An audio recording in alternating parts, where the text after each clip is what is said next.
Hello, this is Insomnia. Kami ada di belakangmu. Halo, aku Wafa. Aku seorang wanita kantoran biasa yang mau cerita pengalaman horor saat mendaki Gunung Gede. Weekend ini, aku dan teman-teman kantor akan berencana mendaki Gunung Gede. Dari semua teman-teman yang sudah kuajak, hanya 2 orang saja yang fix ikut, yaitu Egy dan Hasan. Pendakian kali ini merupakan pendakian pertama bagiku dan Egy. Sedangkan Hasan sudah beberapa kali mendaki gunung di luar Jawa Barat. Dan Gunung Gede merupakan pengalaman pertama baginya. Selama menuju hari keberangkatan, yaitu di hari Sabtu, kami selalu berunding mengenai jalur, perlengkapan, dan keperluan lainnya yang berhubungan dengan pendakian. Akhirnya, kami memilih jalur Via Putri yang terletak di Kampung Gunung Putri, Desa Sukatani. Karena estimasi waktunya lebih cepat sampai dibandingkan jalur lain. Aku udah beli perlengkapan mendaki jauh-jauh hari, kayak sepatu, tas carrier, sampai outfit mendaki. Karena aku mau pendakian pertama ini terasa nyaman dan berkesan. Sebenarnya, aku sempat ragu karena yang ikut mendaki cuman sedikit. Tapi gak apa-apa deh, kalau ditunda terus gak bakal jadi mendaki. Untungnya ada Hasan yang punya pengalaman lebih dibanding kami soal pendakian. Setibanya di hari H, kami berangkat menggunakan mobil pribadi milik Hasan. Kami berangkat dari Bekasi menuju Gunung Putri.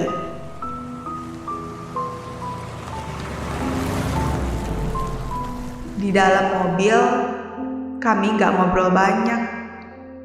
Karena sebenarnya kami gak terlalu begitu dekat. Apalagi aku, yang kalau di kantor jarang banget bersosialisasi. Ketika aku sedang asik scrolling HP, Egy tiba-tiba nyeletuk. Nanti kalau di sana kita ketemu hantu, gimana ya? Aku jadi berhenti scrolling dan ngeliat Egy yang duduk di depan. Lo aja yang ketemu, gue sih ogah. Egy jadi tertawa mendengar responku, sedangkan Hasan hanya terdiam. Candaan tadi sepertinya tidak ada lucu-lucunya bagi Hasan. Setelah 2 jam perjalanan lebih, kami semakin dekat ke kawasan Gunung Putri. Aku lalu mencoba membuka kaca tengah dan melihat keluar. Suasananya sudah berubah menjadi lebih dingin. Angin sepoi-sepoi, warna hijau di sana-sini, dan keramaian penduduk sedang beraktivitas, seakan menenangkan hatiku. Benar-benar pemandangan yang cantik. Pukul 11 siang, kami akhirnya tiba di base camp Gunung Gede Jalur Putri. Hasan lalu memarkirkan mobilnya. Dan sebelum kami turun dari mobil, dia bertanya, kalian ke gunung ini niatnya mau ngapain? Aku melihatnya dengan tatapan kaget, karena pertanyaannya sangat aneh. Ya cari pengalaman lah, emang apaan lagi? Gak jelas lu nanya-nanya begituan, yaudah yuk turun, ucapku. Enggak, gue kepikiran aja sama kata-kata Egy tadi. Soalnya gue pernah dengar dari seseorang, apa yang kita pikirkan soal gunung, pasti kita akan ketemu di sana. Kalau kalian pikirnya soal hantu, ya bakal ketemu di sana. Suasana pun mendadak jadi hening. Aku dan Egy benar-benar paham dengan apa yang dimaksud Hasan. Kenapa jadi hening gini? Itu kan tadi gue ngomong cuma bercanda doang ya elah. Yaudah yuk turun. Kami pun segera menuju pos Timaksi. Di sana kami memberikan data-data kami sebelum naik gunung. Kami juga diberitahu untuk selalu berhati-hati dan menjaga lingkungan.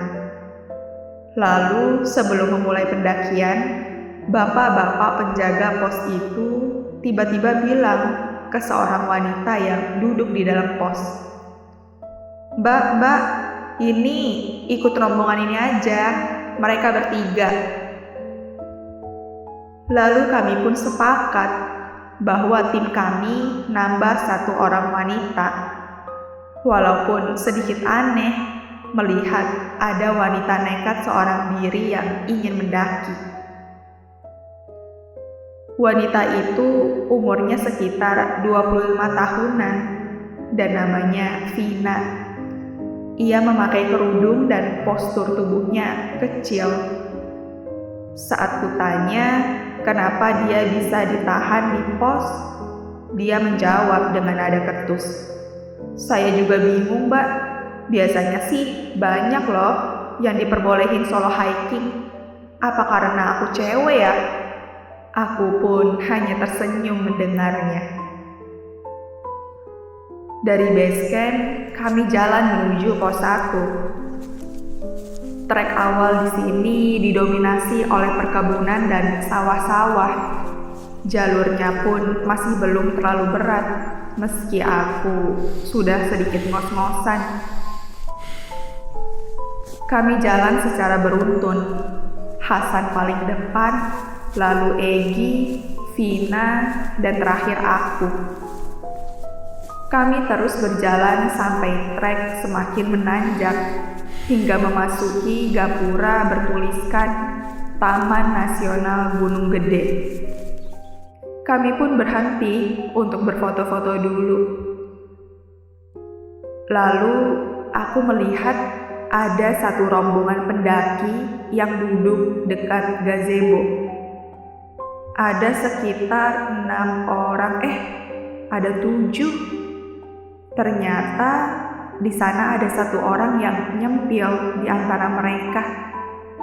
Dan itu anak perempuan yang usianya sekitar 8 tahun. Wow, keren juga kecil-kecil seperti itu sudah berani mendaki. Tapi rasanya aneh. Di antara semua orang-orang itu, hanya penampilan dia yang paling mencolok. Dia punya rambut panjang yang bagus dan kulitnya putih bersih. Setelah beristirahat, kami pun kembali jalan. Lalu ketika aku bangkit, aku melihat rombongan tadi. Dan mataku menangkap anak perempuan itu lagi. Ia melihatku dengan tatapan kosong. Tiba-tiba, aku sangat penasaran. Aku baru tersadar. Ternyata dia memakai dress kuning.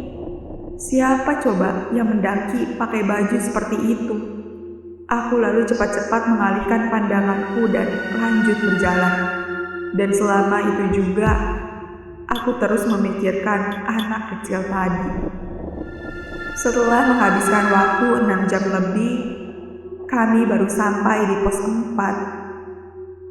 Kami mendaki dengan sangat lambat. Itu karena treknya yang sangat menanjak membuat kami sangat kewalahan. Aku pun langsung menjatuhkan badanku ke tanah. Badanku terasa remuk. Dari tadi nafasku gak karuan. Sambil duduk, aku melihat ke sekitar. Pos ini penuh dengan pohon-pohon tinggi yang terlihat botak. Akar-akar pohon yang sangat besar menjalar ke seluruh tanah. Lalu aku melihat Egy. Ia berdiri di antara pohon-pohon yang jaraknya jauh dari tempatku duduk. Itu Egy ngapain? Lagi pipis kali ya? Aku bisa melihat Egy dengan jelas dari belakang karena tasnya berwarna biru terang. Ia berdiri tegap, kepalanya tidak terlihat karena terhalang oleh tas carrier. Aku lalu memperhatikan dia. Di atas kepalanya ada banyak ranting-ranting kecil. Semakin dilihat, ranting itu semakin menyentuh kepala Egy. Warna ranting itu hitam.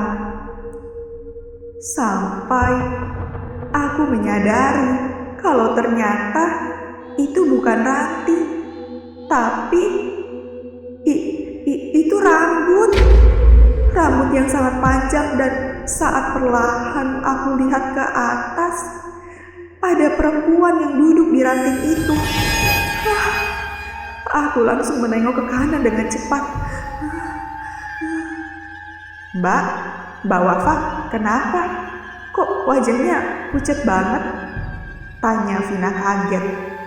Itu mbak, coba lihat ke Egy deh, dia lagi ngapain sih? Tanyaku panik.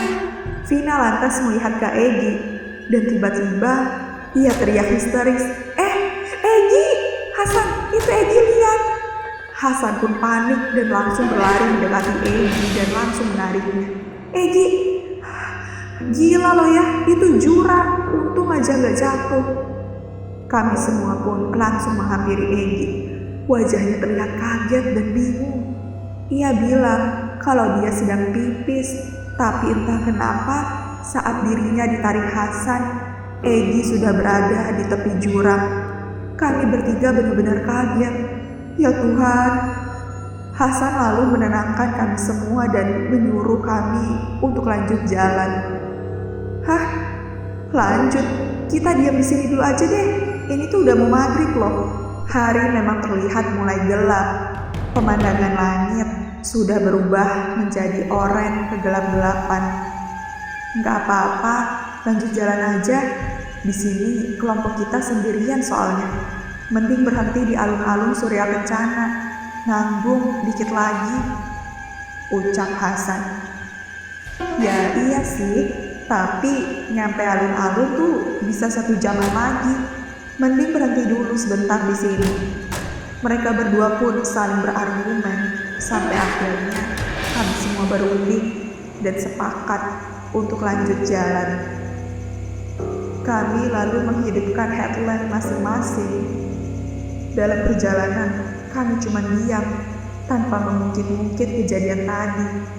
Aku masih teringat jelas wanita yang duduk di pohon itu. Ya ampun, badanku benar-benar merinding. Posisi jalan kami berubah. Egy paling depan dan Hasan di paling belakang. Malam ini, sayup-sayup suara jangkrik terdengar jelas di telingaku. Hawanya terasa semakin dingin.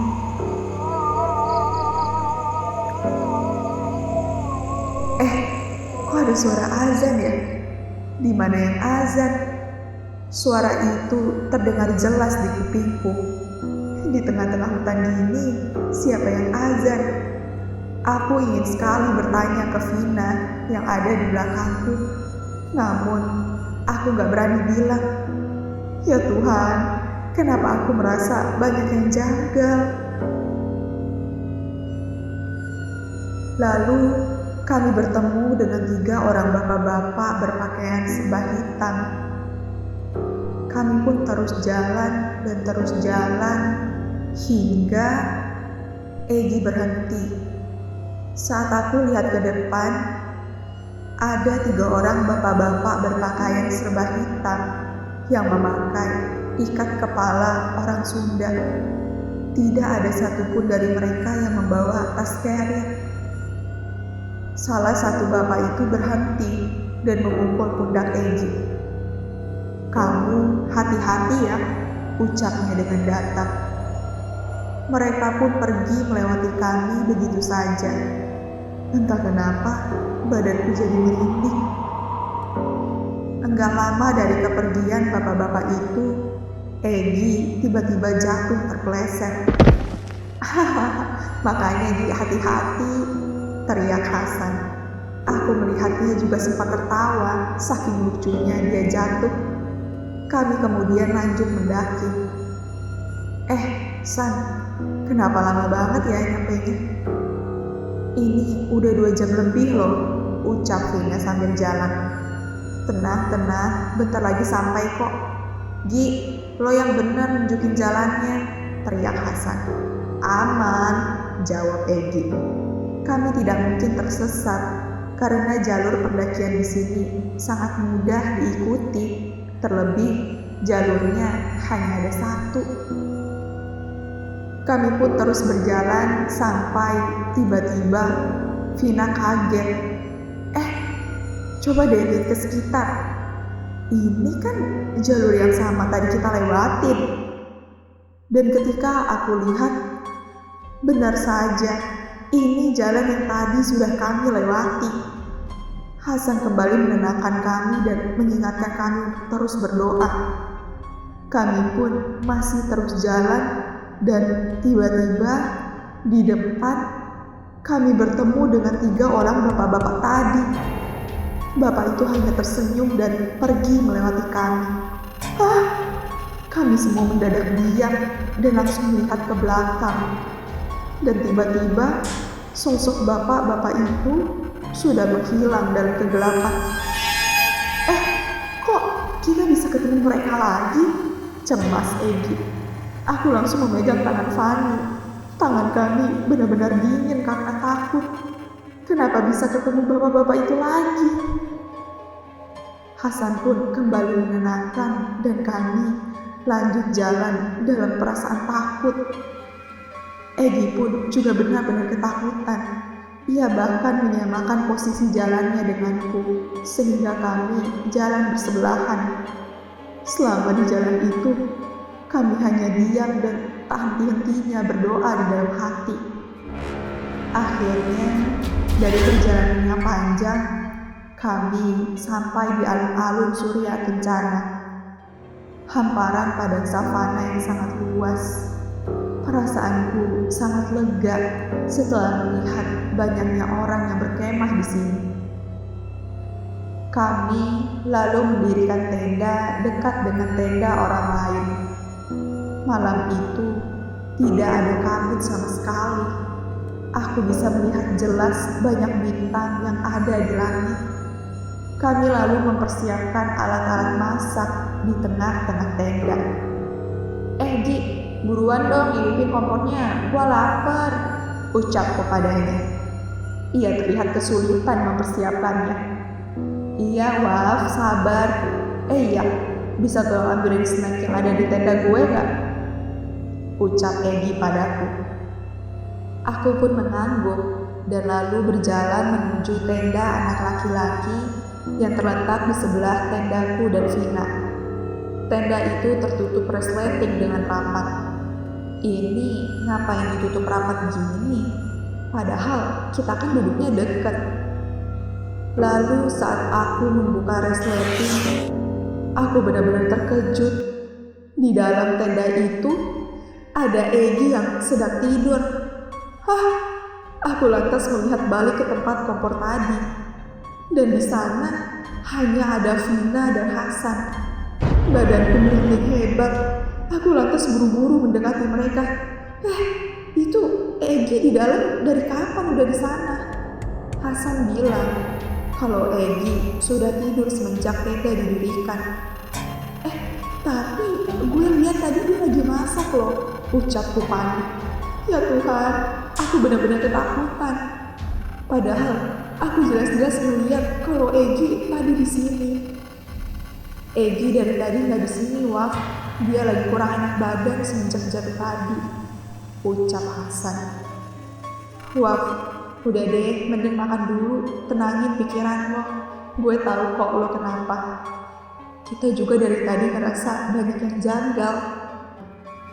Akhirnya, kami bertiga pun berusaha tenang sambil makan dan melihat bintang.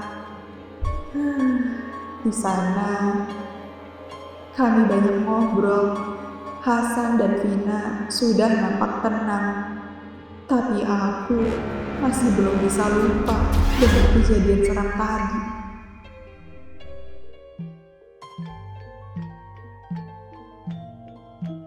Hah? Kok kayak ada suara musik gamelan ya?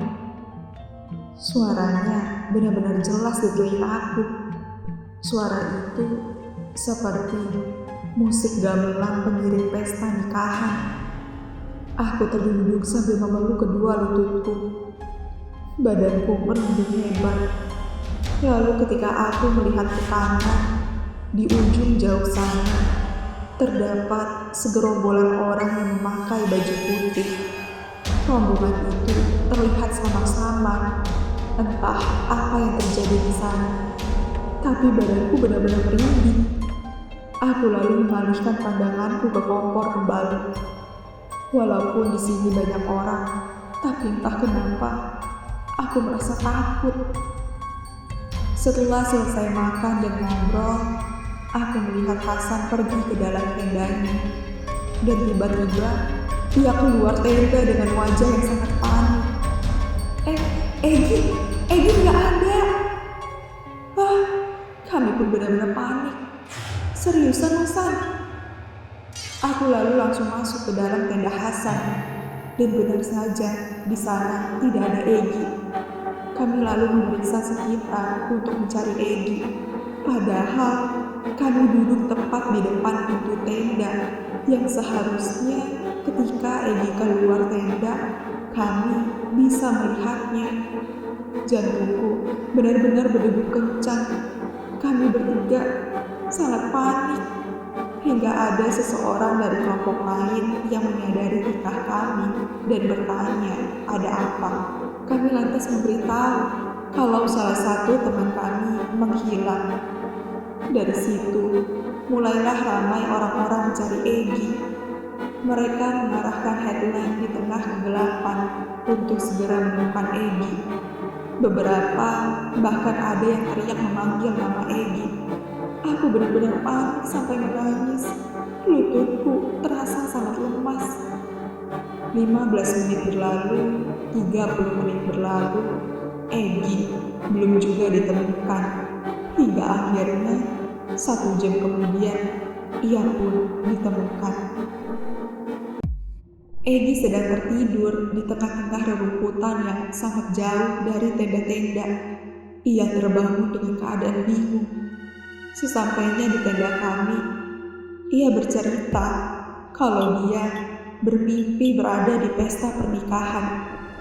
Dirinya benar-benar kaget saat terbangun sudah ada di luar tenda dan tidak ada siapa-siapa di sekitarnya. Badanku merinding hebat. Aku jadi teringat dengan suara gamelan dan gerombolan putih-putih tadi. Setelah kejadian itu, kelompok lain menyarankan agar kami turun saat pagi hari nanti. Karena nampaknya jika dilanjutkan akan ada banyak kejadian aneh lagi. Untungnya, kami sampai di bawah dan kembali ke rumah masing-masing dengan selamat. Itu adalah pengalaman seram selama pendakian pertamaku. Karena kejadian itu, aku memutuskan untuk tidak akan pernah lagi pergi ke gunung.